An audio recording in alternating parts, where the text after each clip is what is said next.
Greetings, everyone. We're going to talk some more this morning. And who don't like it? There's nothing we can do about it, right? Okay.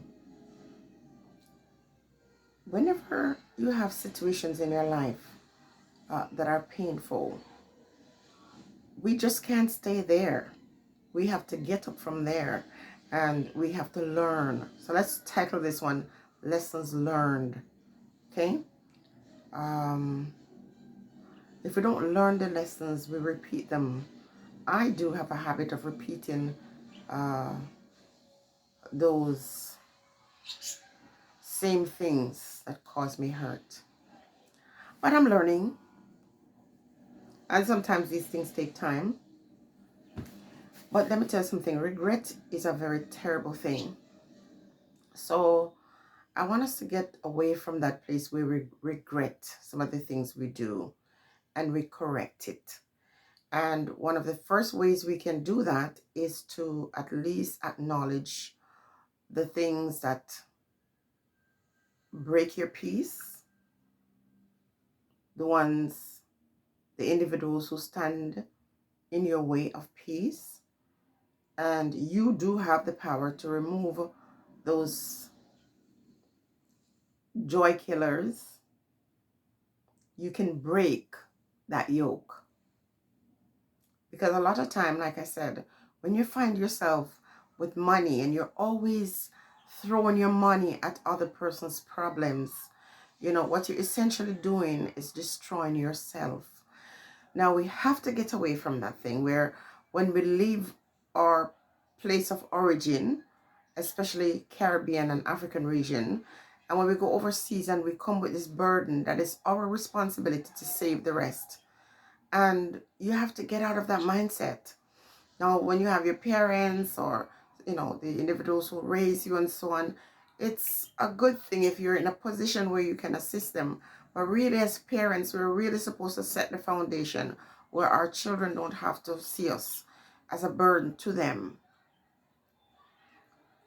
When you migrate, the first thing you're supposed to do is, how am I going to better myself? This is a question you're supposed to ask yourself. How am I going to better myself? And I want you to understand that this enormous burden that relatives have when they travel overseas or family members travel overseas, to feel like it is their duty to take care of everybody who's left behind. And oftentimes the people who are left behind have more than you. Some of them don't pay rent. Some of them don't have any bills, or whatever bills they have jobs. So when I look back now, here's my chest. Now you can see this is a lovely size. Now, not all these Western Union receipts were just gifts to people. A lot of it was business. I mean, a box of Western Union receipt. Imagine if all these receipts I got here, I invested it. I'd be a very wealthy woman today. And now, as a wealthy woman, I could actually make a difference, because the funds that I was giving to people back then, they weren't investing it. They weren't doing anything with it. It wasn't something they work hard for. It came easy. And so they could just splurge it and waste it. It didn't go towards anything. But somehow I had this feeling like it was my business, my responsibility to take the little that I have and give it to other people. Oh, I have a headache. Okay, throw $100 on it. Oh, my man abandoned me and my pitney them. Throw $200 on it. Throw $100 here and there on it. And all the stories that were coming, somehow I was saying to myself, oh, they need me. But that's people who don't have love, who don't know what it's like to feel loved and accepted by their, family members. So you think you're going to throw money on it and they're going to love you. And I'm going to be honest with you. I have learned so much from people who are in my bloodline, and I listen to them talk, and sometimes I get angry, but the only reason, all honesty, why I get angry is because I realize they have more sense more than me. So when they come with the dry begging nowadays, because nowadays people are not coming out and ask because they get very feisty. So they're not gonna come out and ask you for anything. They're just gonna tell you about their problems. Or this is missing in my life, or this is happening to me, and nobody ever asks you, how are you? They never say, is there anything I can do for you? I was going back and forth to Jamaica for 20 something years, 2 year intervals. And I'm going to tell you that not one person ever gave me a t-shirt, a candy for my two girls. And I went to Jamaica, and I'm going to say it again. I said it before. A sister of my husband gave me a package with ear clips. He shocked me. She gave it to me for her niece, and it shocked me because I was never used to anybody giving me anything back or giving my kids anything. And yet that sign, or that was not a signal to say to myself, stop be so free-handed. Again, keep in mind, a religion played a part in this madness, because we were told that you give, give, give, give, and you're going to be blessed. But what you're giving, giving, giving is what the Creator gave to you to bless you. And while I think it's okay to be there for family or friends, you have to build yourself first. You got people who go away and their families or relatives never hear from them. And then when they turn up, they have already established themselves. And at that point, if they want to help a brother, saying, okay, set up yourself a shop or get yourself some business, and they help, or they say to this kid, okay, you're smart, I'm going to have to pay for your education. So I'm not saying that people shouldn't help their extended family, but you got to take care of yourself first. You have to look after you. Otherwise, you're going to find yourself looking on the people who you thought needed you after you've done extend yourself so far more than you should, making sacrifices you had no right to make. So over a period of time, I would listen to people speak. I would hear them say, don't call me and ask me for anything, because I'm not doing all that.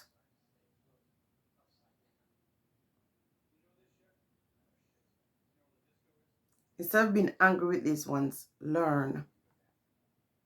I've been to Jamaica before and traveled like a donkey. And I remember visiting, wasn't relatives of mine, but I was, visiting this, well, it's not my blood relative, but, related in some way. And I remember traveling like a donkey. And I remember sending barrel to Jamaica for this lady and her daughter. And while I was staying at their place, they have a well in their yard. And so that's where they get the water supply. And I wanted to take a bath. And I asked her to pull the bucket out for me. She was familiar. It was in her yard. And she said no. She didn't want to do it. Well, when I asked her a few times, she eventually did. But she just, oh my gosh. I looked at it and I thought to myself, here was someone that I would bend over backward for, and just to pull some water from the well for me. She didn't want to do it. And you would think that I would learn, but I didn't. I did not learn. So no matter how hurt you are and angry you are, you still have to put yourself in there and say, okay, where did I go wrong? And you have to burn off that residue so that you don't keep doing the same thing over and over again. You have to build yourself first. You have to be beholden to yourself.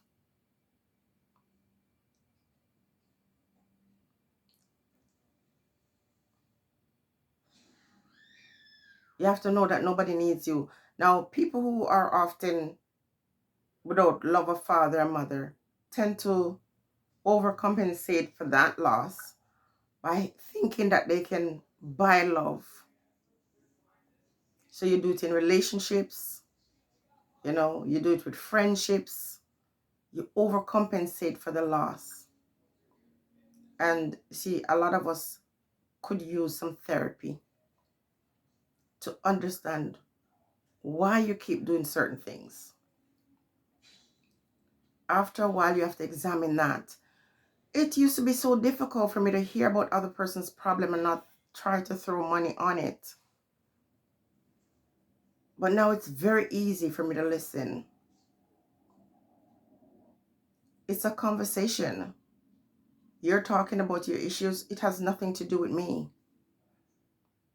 Because if you don't learn, you see, there's an energy that attaches itself to you. When I was leaving Jamaica, somebody gave me $500, and you cannot tell me that $500 was not meant to bound me. At the time, $500 seemed like a lot of money. And the person told me exactly how to spend it.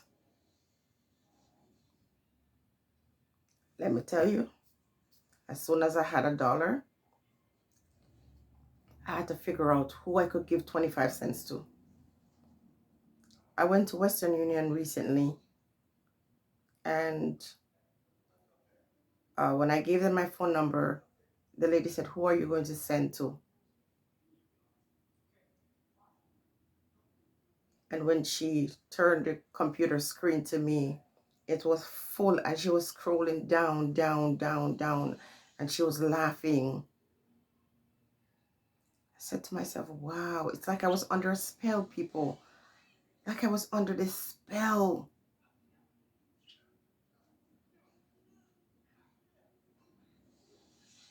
I'm free now because I watch people, how much they protect what is theirs. I've never heard anyone say to me, how you managing, how you coping when I had these two small kids. Let me give you a story. For example, one of my wonderful sibling was living in the States at the time. And we used to talk all the time. And I wasn't complaining because I never complained to people about my problems. But I figured I was a single person raising these two kids. And he said, "I'm going to send you something." And honestly, I was glad because I had no money. And he called me and he said, "I sent the money." And I literally walked at least a mile because I couldn't go on the bus. I didn't have the bus fare.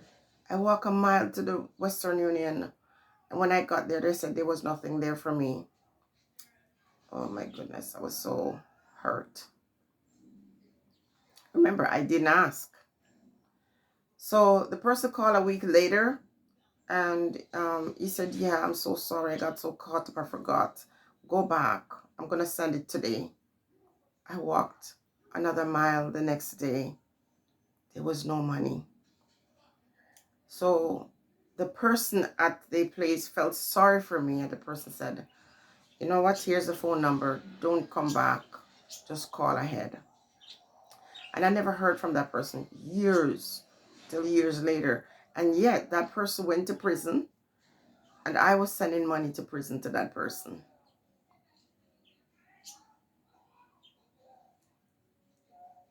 And for years when he was there, I wrote him letters, poems.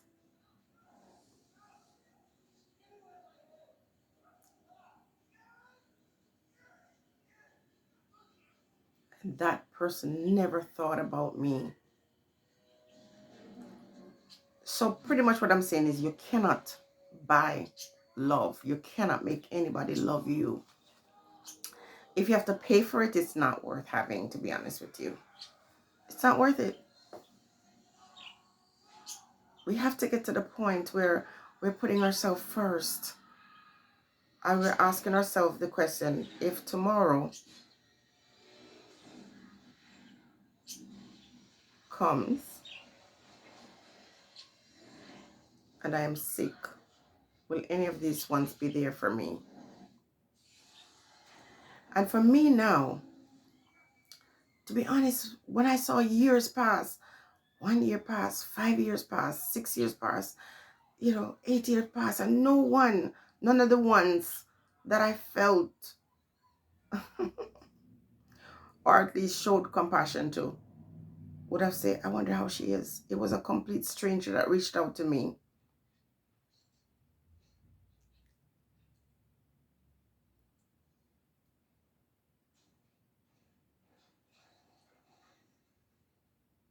Nobody is going to think about it because they live in foreign. Get that in a thick head. There are people over here who are homeless. There are Jamaican people that I know that are struggling. But no one will ever think that's a possibility here because you live in foreign. So even when their lives are better than yours, they expect so much from you. Again, I went to Jamaica on a trip. This guy said he's coming to visit me. And when he came, I gave him $500. That time the $500 bill just came out. And I gave him $500 bill and I said to him, buy gas with this.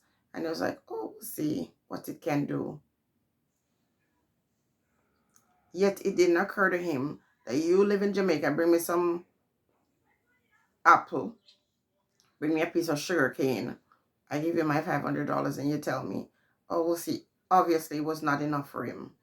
So that mentality that you're supposed to be handing out money and kind to these people, you can't blame them. You have to blame yourself. And you have to learn one way or the other. This is why the same thing keep happening to you, because you're not learning. So you're thinking, I cut this one off. I'm not giving this one my money anymore. But you didn't learn the lesson. So the Creator allows someone else to come to you because you didn't learn. So you got rid of the family member and a stranger comes.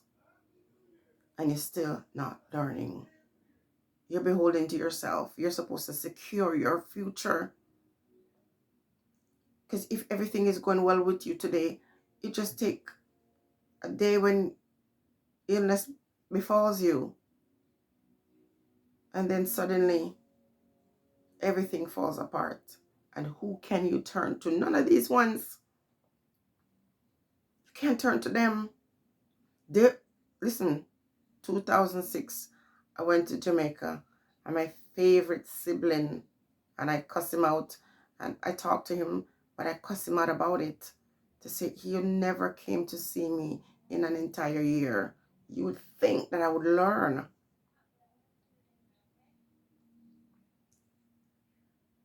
Well, I did learn.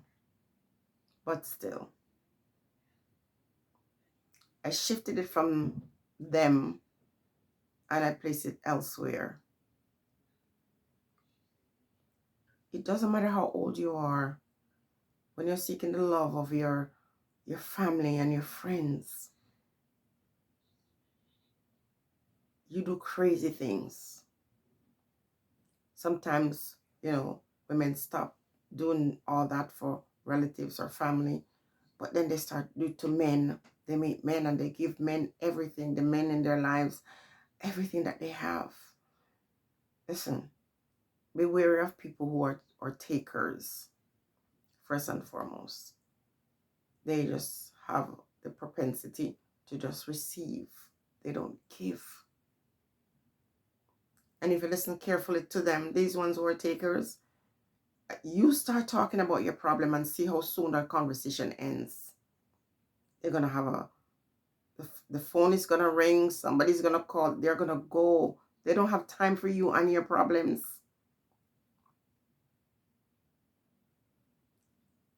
20 odd years of going back and forth to Jamaica, and one person ever gave me something for my kids. And yet I felt so beholden to these ones. Stop it. You don't owe them nothing. First of all, when you were getting the opportunity to go away, some of them didn't want to have those opportunities. They weren't glad for you. When I was filling out my application to come to Canada, and I was so excited and I was filling it out, and I put one woman name on it, and I was showing her filling out my application. I said, oh my gosh, I got the forms to fill out. And she turned her face the other way and she never opened her mouth and said a word. Bad mind full up this woman's heart from day one.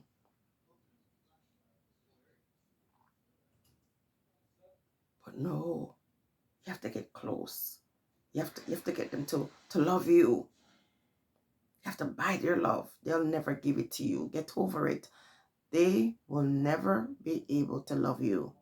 You have to love yourself. It took me many years to learn that. So when I come here and I speak, a lot of time I speak from experience.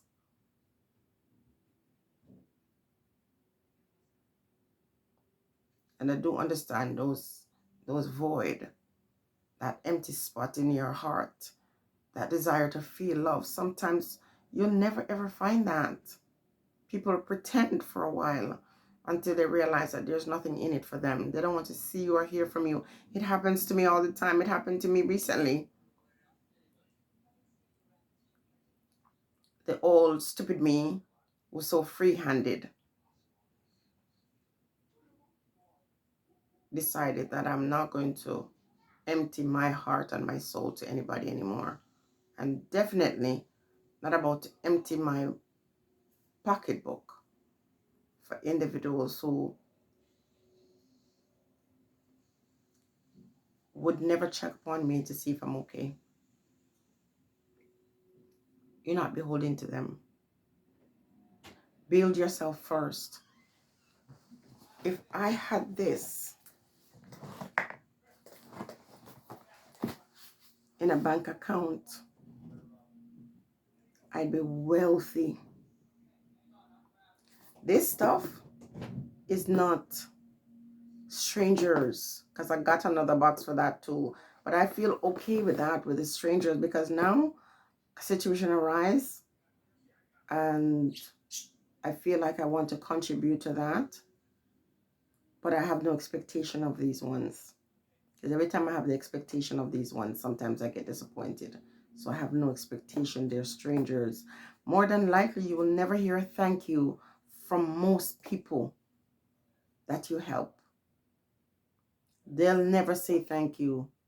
So you do it because it's the right thing to do, because you feel like, you're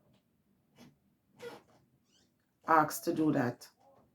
But question that voice that says, this is your problem.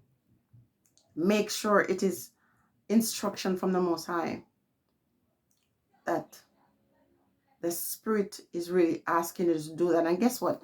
If the Spirit is asking you to do something like, for example, giving money to somebody, you will not have to use yours. The Spirit will provide it from somewhere else. So give you an example. You hear about a person's situation, a struggle, somebody, need a surgery, and I've been involved in some of those things. And I have the heart to assist because I feel some kind of compassion for the person. If I have to go into my bank account to take it out to give it to the person, then I'm going to say, no, it's not meant. But if I get somebody make a phone call and say, let me purchase something from you, then I'll say, okay, well, universe is opening up the opportunity for me to share something by giving me a sales. And from that sales, I can give my profit, that kind of thing. We have to be smart because we're getting older. And if you're like me, I don't want to be a burden to my children. I'm telling people, don't call me and ask me for nothing. Not responsible for you. I spent the first half, being a fool. The next half, I want to be very smart.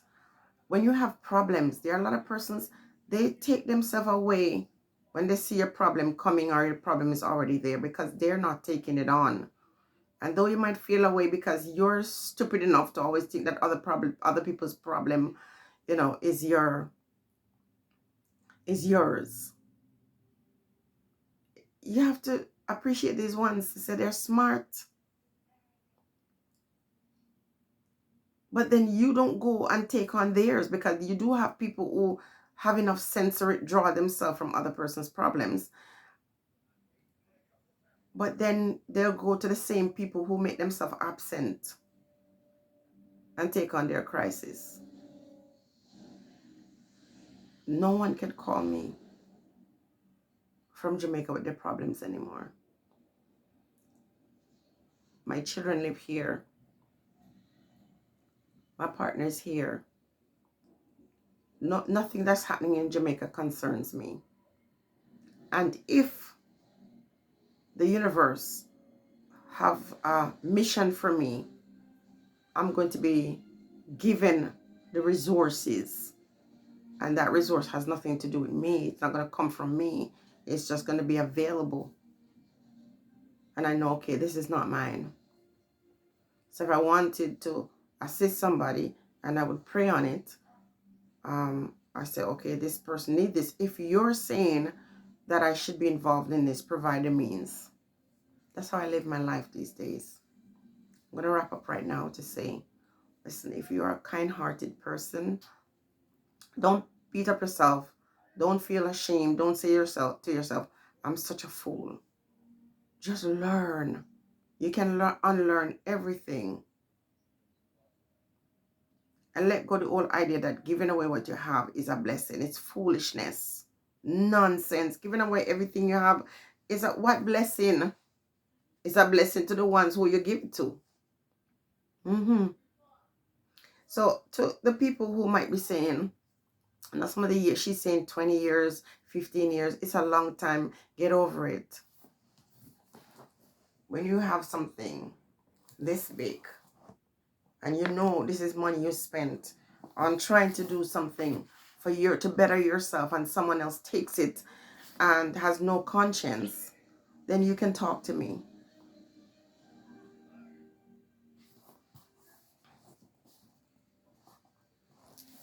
In here are receipts that I can provide with people that literally hate me today.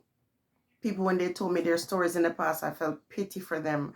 The other day I was going through it, and that same evil woman I was telling you about, I saw Western Union receipts with her name. I was like, whoa. I mean, when I spread them out on the bed, my partner said, oh my gosh, but you are rich. Rich what? Was working with agencies, working from here to there, from here to there. When my career took off and I was actually making decent money, I wasn't really in touch with these people anymore. Those were true sacrifices. And this is why I tell you, I will fight for what is mine. And instead of being angry with the ones who are smart, because sometimes, when you give them the money, they have their own, they invest their own, and they spend yours. If you had placed value on what is yours, they couldn't take it from you. So you have to take responsibility for your own action. Don't beat up yourself, but look at yourself and say, you know what? This is where I went wrong. And you bind that and free yourself. Stay blessed, everyone.